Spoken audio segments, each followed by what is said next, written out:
Howdy y'all, Admiraljoshhar here. Kyle just bumped the camera. I don't know what you're talking about. The One Meg Man is now recording for me, and in exchange, I am doing his descriptions and episode titles. Except for one when the episode was just too boring, so Kyle had to come up with it himself. You should see the face he's giving me now. Okay, well, I just want to let you know, my review of The Man Who Shot Liberty Valance is finally coming soon.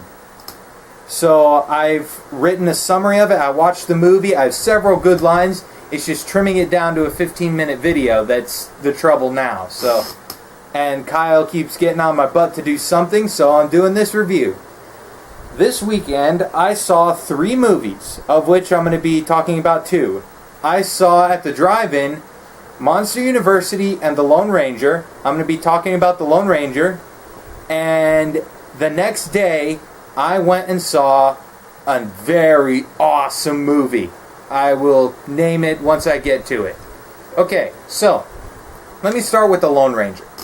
I really wanted to like The Lone Ranger. I love the music, and I grew up with the series. I watched reruns of it with my dad all the time.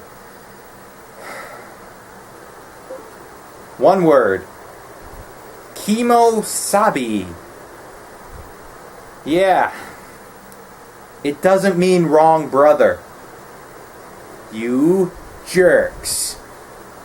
It means trusted friend. Okay, I'm looking at my little notes here. At the beginning of the movie, there's a scene where the Lone Ranger's robbing a bank. That's the very first scene. He debuts as Lone Ranger. My thoughts echoed exactly what the little kid said in the immediate next scene. The Lone Ranger doesn't rob banks. Now, to be fair, they explained this later in the movie, and okay, it works. Let's see. Tonto. Let's talk about some of the good things. Tonto. Very well done. I wasn't looking forward to Johnny Depp as Tonto. I remember Jay Silverheels. But Tonto was crazy, and it worked because they gave him a good backstory. I was like, okay, I can see that. Let's see. The Lone Ranger himself. Good actor, badly written character. He doesn't even put on the mask till like halfway through the movie. He shoots a gun maybe twice in the entire movie. A Western action star shoots a gun twice in the whole movie. Correct me if I'm wrong. I'm sure he shot more than twice. I'm exaggerating, but seriously, it's the Lone Ranger. He was basically a wimpy lawyer with a mask. Okay. CGI. Way overused. And even friends of mine who liked the movie agree with me on this point. The CGI was way overused. And what the heck was up with those carnivorous rabbits? That was just... I was sitting there going, what the heck? Okay, one thing that did work well with CGI, the train sequences, both at the beginning and at the end. I'm not giving away a lot here because both are in the trailers, but when they did the first scene, it was so good that I thought they played their cards way too early. I thought, there's no way the finale can top that.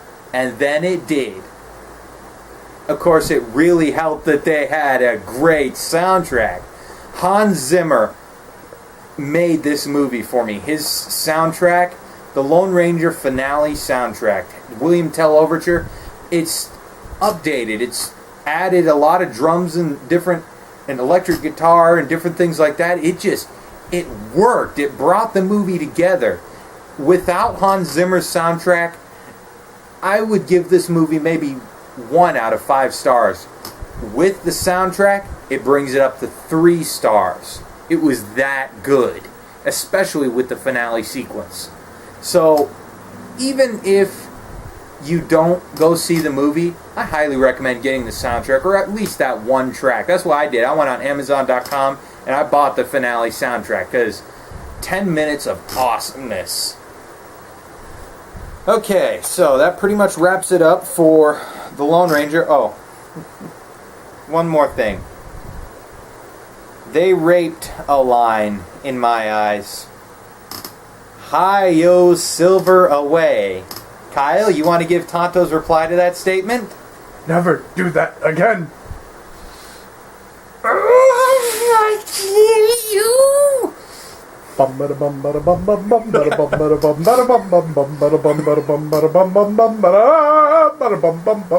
that note,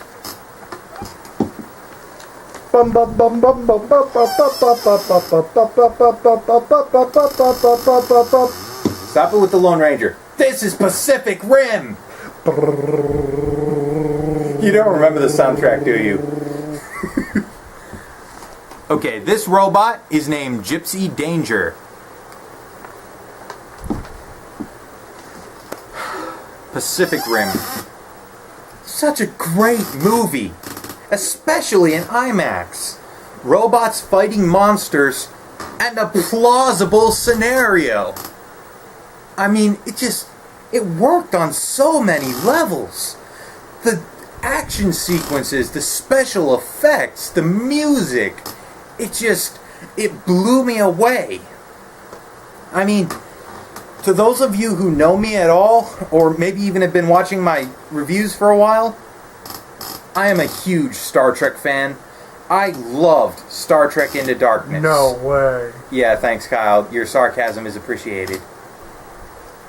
But I really hate to say this as a lifelong Trekkie, but Pacific Rim has just pushed Star Trek Into Darkness down to become my second favorite movie of the year, making Pacific Rim my favorite movie of 2013 so far.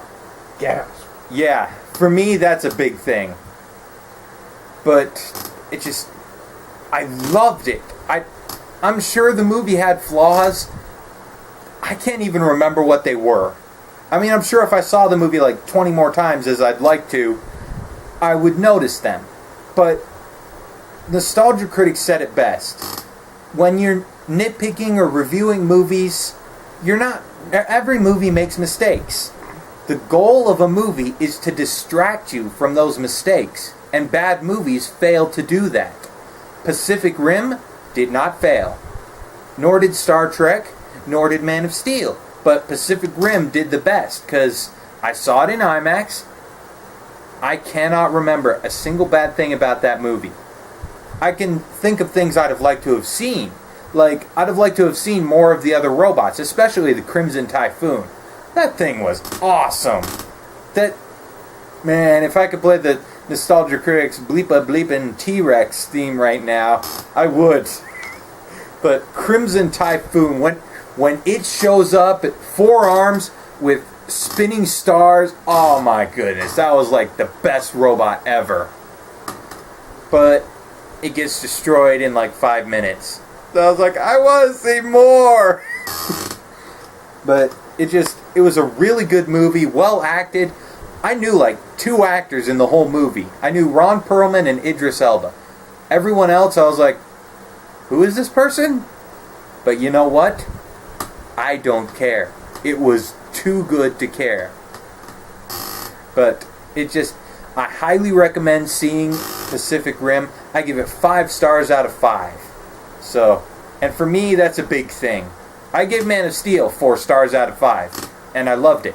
So, Star Trek actually got 4.5 stars out of 5, because I do feel they ripped off a little bit from Wrath of Khan. But Pacific Rim, I give 5 stars out of 5 on my first viewing.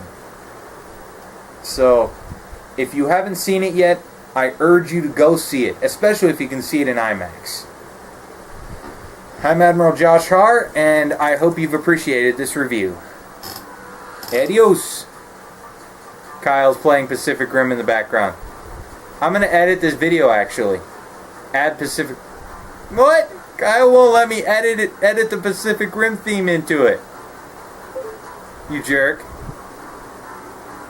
Anyway, thank you all for watching. I'm Admiraljoshhar, and you can find me on Facebook at facebook.com/AdmiralJoshhar, or on Noveljoy under the username Admiraljoshhar, or on Fiction Press under the username Admiraljoshhar, or on fanfiction.net under the username Admiraljoshhar. I'm sensing a theme here, he said, out of character. Anyway, have a good night, everybody, or week, or whenever you happen to be watching this. Come on, Kyle, stop the video. I'm through rambling.